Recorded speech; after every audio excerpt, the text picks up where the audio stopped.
Seja bem-vindo a mais uma videoaula produzida pelo Núcleo de Produção Digital da Vila das Artes. Eu sou o técnico Tiago Nascimento e hoje estou acompanhado dos meus amigos Mário Silva e Tiago Daniel. Ao longo dessas videoaulas, a gente falou um pouco sobre a operação de câmera de vídeo básico. Falamos um pouco sobre como a câmera funciona, o olhar dessa câmera, falamos das suas especificidades, o white balance, o foco, falamos também sobre a exposição, sobre o diafragma, o obturador, o ISO, o ganho, enfim. E hoje a gente vai falar um pouquinho sobre a composição audiovisual, desde os tipos de enquadramento, os tipos e diferentes planos que você pode estar utilizando na captação, também os enquadramentos, o movimento de câmera, algumas dicas sobre como melhor trabalhar no set de filmagem, enfim. Então, todas essas relações que você pode estar trabalhando desde o seu filme mais profissional, como também nas suas captações mais amadoras, com o seu celular, com a sua câmera compacta. Então, vem conosco. Bem, então falando de composição, é importante entendermos que tudo que nós vamos falar aqui são algumas regras estabelecidas por alguns autores, alguns primórdios do cinema, que já, através dessas experiências, divulgaram isso por meio de publicações, por meio de livros, mas você não é obrigado, de maneira nenhuma, a seguir todas essas regras. A importância de você conhecer essas regras é de você melhor trabalhar isso na sua captação de imagem. Muitas vezes o enquadramento, aquilo que você coloca na janela, seja da sua câmera, do seu celular, você já está aplicando, mas muitas vezes não conhecendo de fato a real técnica daquela aplicação. Então, existe uma melhor forma de enquadrar. O enquadramento é tudo aquilo que você definiu de mostrar para o seu espectador, dentro desse enquadramento, no tempo que você vai fazer essa gravação. Esse tempo de gravação do enquadramento, nós chamamos de tomada, ou take. Então, quando você deu o intervalo entre ação e corta, ação, cortou. Você estabeleceu uma relação de tempo e essa relação é chamada de take. Você enquadrou e transformou aquilo num take. A repetição desses takes pode gerar o take 1, o take 2, o take 3, e isso acontece muito na relação fílmica, né? Quem já teve a oportunidade de viver um set de filmagem sabe muito bem do que eu estou falando. Tanto no vídeo como no cinema, o enquadramento ele tem a sua total importância, assim também como outros elementos dentro de um roteiro, desde a sequência, quando você lê aquele conglomerado de informações do roteiro que determinam uma determinada ação, e a partir dessa sequência você vai ter os respectivos planos, né? Que é tudo aquilo que passa na frente da câmera. Mudou a câmera de posição, é um outro plano. Ação, corta. O plano ele pode durar uma fração de segundos, como ele também pode durar muito tempo. Existem vários tipos de planos. Hoje, um dos planos também que é muito utilizado é o plano sequência, ou seja, aquele plano que tem uma duração maior e que várias situações vão acontecendo. Cada tipo de plano tem as suas características. Então, vou explicar um pouquinho das características desses planos. Existem os planos descritivos. São aqueles que tentam ambientar uma cena. Normalmente, são os planos muito usados para começar determinadas sequências do roteiro. Dentre esses planos descritivos está o GPG.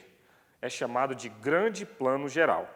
Ele ocupa uma grande região da imagem, normalmente muito utilizado para mostrar uma paisagem, um alto de um prédio, uma cidade, por isso que é considerado um plano geográfico. Afunilando mais um pouco, nós conhecemos agora o plano geral, o PG. O plano geral é um plano menor do que o GPG, porém continua sendo um plano descritivo. Ele narra aquela situação. Nesse plano, você ainda não consegue muito bem reconhecer rostos, reconhecer pessoas, mas é um plano um pouco mais aproximado do plano anterior, que é o grande plano geral. A partir desse afunilamento da imagem, a gente começa a dar ao espectador outras características. Eu saio da descrição e eu parto agora para a dramaticidade. E existe uma gama de planos que são chamados planos dramáticos. Dentre esses planos dramáticos, está um plano que ele é muito utilizado no audiovisual. Ele se chama PC, plano de conjunto. É um plano diferente do plano geral, mais aproximado, onde costuma captar uma reunião, um conglomerado de pessoas. Seja a partir de 2, 3 ou mais pessoas, é considerado um plano de conjunto. Alguns autores trazem o PI, plano inteiro, ou plano de corpo inteiro. Ele é muito parecido com o plano de conjunto, porém ele é aquele plano onde só existe uma pessoa captada da cabeça aos pés. Outro plano dramático muito famoso e muito utilizado no cinema é o PA, plano americano. E leva esse nome porque os norte-americanos o inventaram para valorizar os filmes de western, muito famosos nos anos de 30 e 40, onde a figura do mocinho era retratada do joelho, acima do joelho, até o alto da cabeça. E se valorizava o ato de sacar as pistolas. Então, por isso que o plano era cortado acima dos joelhos. Normalmente, quando você está entrando no corpo, é necessário ter alguns cuidados. O principal deles é evitar cortar nas juntas, seja em cima do joelho, ou nos cotovelos, ou no pescoço, porque isso causa um desconforto para o espectador. Dá a impressão de que o personagem ele está amputado. Por isso que os americanos subiram levemente esse plano. Então, eles não cortam no joelho, e sim um pouquinho acima dele. E fechando a gama de planos dramáticos, nós temos o PM, o plano médio. É o plano que retrata a figura humana da cintura para cima, muito utilizado em entrevistas e principalmente no telejornalismo. A partir desse afunilamento, a gente chega nos planos psicológicos, que levam o espectador para dentro da cena. O primeiro deles é o PP, é chamado de primeiro plano. Ele é enquadrado a partir da metade do tórax para cima. E ele é muito utilizado nos diálogos, principalmente no plano e contraplano. Eu filmo o personagem falando e a resposta eu recorto e pego o personagem também na mesma altura do enquadramento respondendo. E é chamado de plano e contraplano. Um dos planos psicológicos muito usado na realização audiovisual é o close. É o plano que enquadra a cabeça do personagem, eliminando assim todo o interesse para o que está acontecendo no fundo. Então, esse plano evidencia traços do rosto, cenas de beijo, então é muito utilizado. Além do close, nós temos também o super close. A câmera adentra um pouco mais a região facial.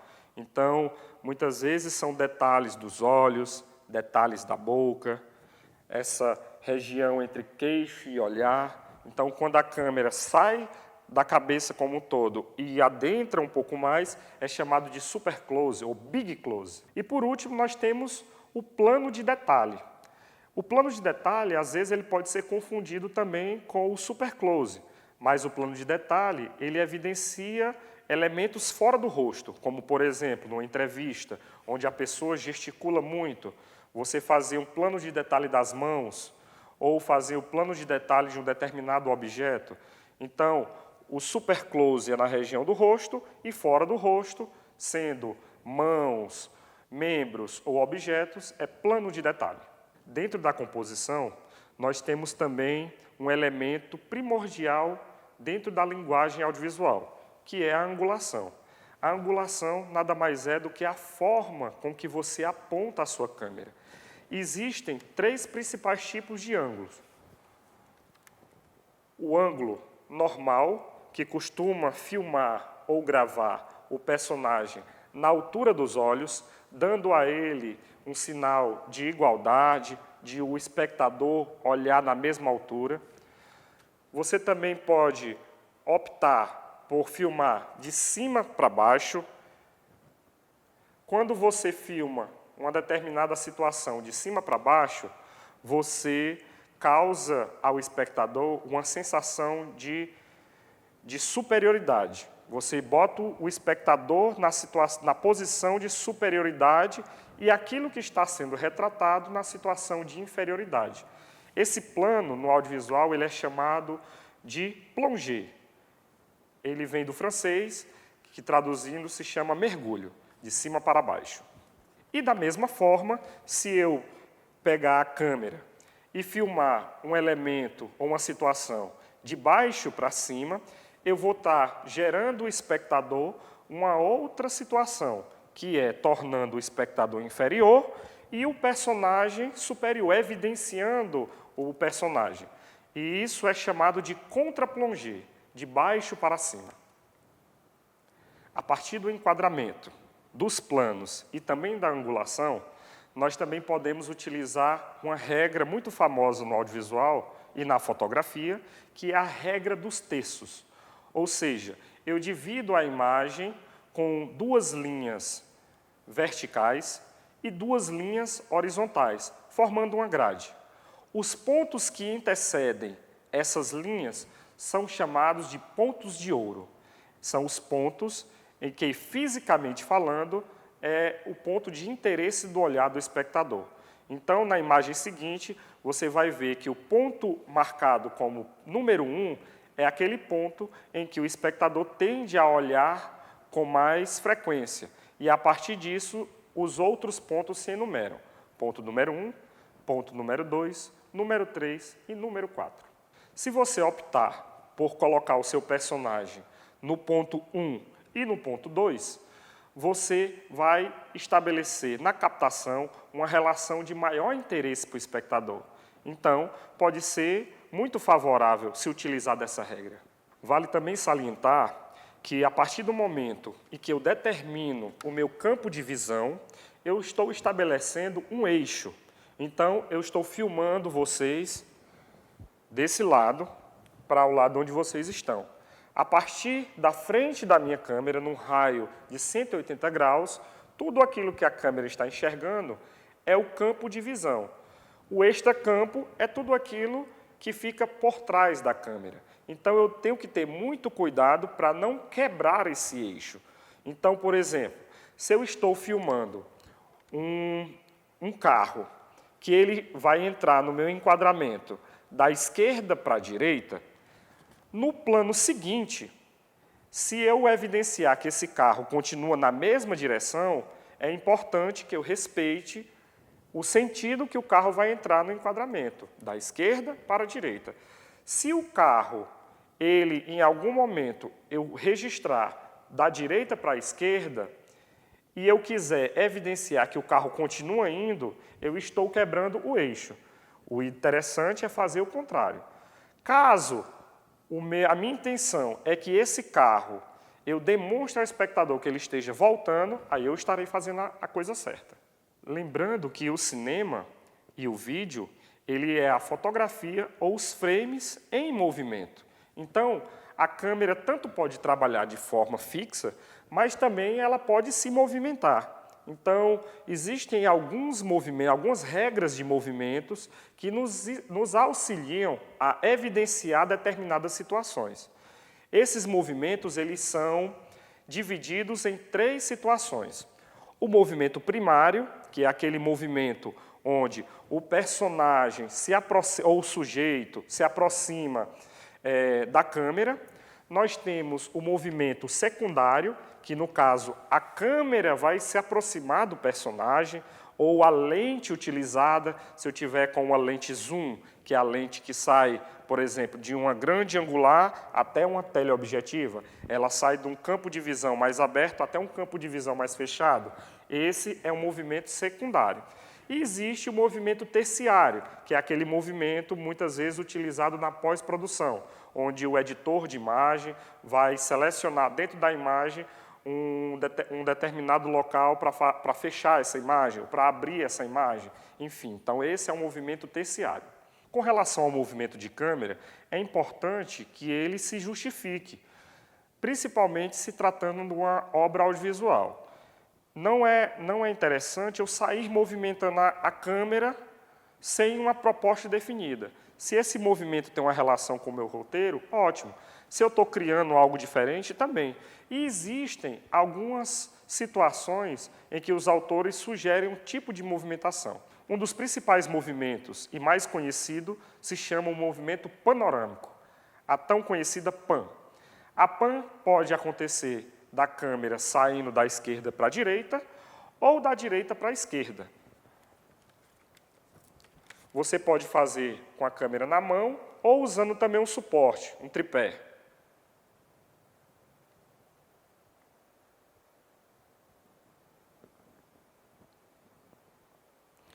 Lembrando que é necessário que a gente tenha um certo cuidado no movimento panorâmico. Ele pode ter diversas velocidades, seja mais lento, seja mais rápido. Se ele for muito rápido, ele leva também um novo nome, que é o chicote. Mas toda vida que você for fazer um movimento de câmera como esse, o panorâmico, é necessário, ao ato do REC e o ato do corta, você delimitar um espaço de tempo. Ou seja, gravando, começa a câmera fixa. Movimentou, terminou o movimento, corta. Vocês perceberam que eu deixei um espaço de tempo no começo e um espaço de tempo no final. Isso nos auxilia principalmente ao editor poder fazer os cortes. Então, 2, 3 segundos é o suficiente. Assim como o movimento panorâmico da esquerda para a direita ou da direita para a esquerda, nós temos também um movimento chamado tilt, que é o movimento de baixo para cima ou de cima para baixo. Tilt up ou tilt down. Também muito utilizado no audiovisual, lembrando, respeitando sempre o tempo de saída e o tempo de chegada. Há quem goste de combinar os dois movimentos, ou seja, faz o movimento panorâmico, encerrando com o movimento da tilt. E aí você pode, não tem problema nenhum, de, ao final do movimento, emendar com o segundo movimento. Você não precisaria fazer a pausa. Dentre os elementos que possam te auxiliar a fazer esses movimentos, você pode estar utilizando os tripés, os monopés, pode ajudar na panorâmica, na tilt, como também os travelings, que são carrinhos em trilhos, onde o operador e a câmera vai sobre eles. Você pode usar também o ligeirinho, que é um traveling menor, muitas vezes produzido de forma mais rápida, com um barateio no custeio de produção. Você pode utilizar também os sliders, existem de vários tamanhos, de vários modelos no mercado. Então, tudo isso para te ajudar na dinâmica de movimentação de câmera. Hoje em dia, as pessoas estão usando bem menos o movimento de grua, que é um braço mecânico que te auxilia a colocar a câmera mais alta, a câmera mais baixa. Hoje tem se utilizado muito o recurso dos drones, né? Hoje os drones já saem com câmeras de alta qualidade, onde também pode te auxiliar nesses movimentos e tomadas aéreas. Então, são possibilidades. E para finalizar a nossa videoaula, eu vou dar algumas dicas que é importante a gente ter e tentar fazer no set de gravação, seja como operador de câmera, seja como diretor de fotografia, primeiro assistente, segundo assistente, enfim. Você ser um bom profissional no seu trabalho, é necessário que você tenha os devidos cuidados. Se você está usando um equipamento que não é seu, é alugado, é emprestado, é de um amigo, ou até mesmo o seu equipamento, tente zelar por ele.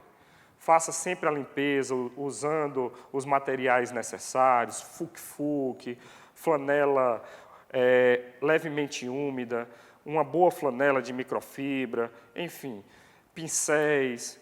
Então, é necessário que você tenha esses devidos cuidados, como também cuidar da câmera, cuidar das lentes, cuidar das memórias de gravação, seja os cartões, seja as fitas, seja os HDs. Também cuidar de todo o suporte.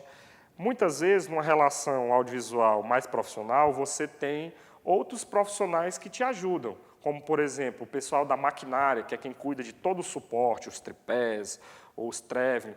Mas quando a gente se trata de uma realização com pouco recurso, muitas vezes sobra para a equipe de câmera. Então, a gente tem que ter um pouco de cuidado também com o tripé, com o monopé, com o traveling, enfim, fazer as limpezas necessárias. É importante que você tenha o seu material para evitar ficar pedindo dentro do set. Ou seja, o bom operador de câmera, o bom assistente, ele tem consigo a sua pochete, onde ele carrega ali rapidamente as suas coisas mais úteis, como chaves de fenda, alicates, fita gomada, e ele pode também ter do lado dele, não precisar carregar consigo, mas ter ali do lado, perto, uma caixa de ferramentas, um balde de ferramentas, e aí você ter outras coisas que vão te auxiliar, garras, alicates, enfim.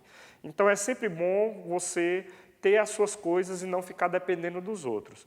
Além de tudo, sempre chegar no horário, chegar antes, para fazer o checklist, para ver se o equipamento está todo separado da forma correta, fazer as anotações necessárias, ter um bom porte, um bom preparo, estar disposto, tá certo? Se vestir de maneira adequada. Existem situações em que é necessário você utilizar uma determinada cor de roupa. Se você vai filmar numa situação de pouca luz, né, um ambiente mais escuro, não vai com a roupa muito clara, porque a partir do momento que você entra no set com a roupa muito clara, você acaba se tornando fonte. Então, normalmente, os filmes mais escuros, o profissional ele usa o preto, ou se você vai filmar fora, aí já não precisa do preto por causa do sol, enfim. Utilizar um calçado adequado, normalmente a gente gosta muito, a galera da técnica, eu costumo chamar de a galera da graxa, gosta muito de usar bota. Então, não é uma regra, mas usa um calçado confortável e que te proteja de todos os perigos eminentes do set. Porque muitas vezes um set de gravação, você tem ali disposto muitos fios, muitos cabos, a energia elétrica passando. Então, quanto mais protegido, melhor. Fazer uso de luva, se possível, né? Você vai manipular, às vezes o operador de câmera, o diretor de fotografia, num filme de baixo orçamento, ele não tem como ter um eletricista, quem vai iluminar é ele. Então, existem refletores que são muito quentes, né? Então, usa uma luva adequada que dê para você pegar e manipular esses refletores, enfim. Então, são coisas que vão te auxiliando nessa realização.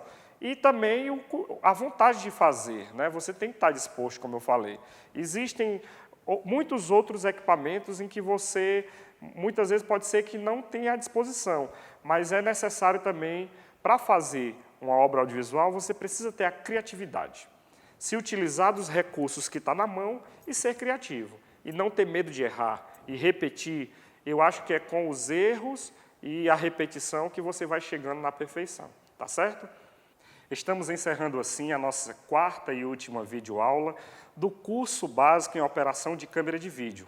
Esse curso foi uma síntese dessas experiências vividas, onde a gente pôde falar um pouco sobre a câmera, o seu olhar, a sua funcionalidade, falamos um pouquinho de exposição, conversamos nessa videoaula sobre composição, movimentos de câmera, angulação, foi muito bacana. Então, espero que você continue nos acompanhando nas redes sociais da Vila das Artes, através desse canal Vila na Rede, onde você também vai conferir o conteúdo das outras escolas, tudo que está sendo produzido para você, muito bacana. Se você tem alguma dúvida, alguma sugestão, entre em contato com a gente através dos contatos que vão aparecer aqui na tela, tá certo? Um muito obrigado e até a próxima.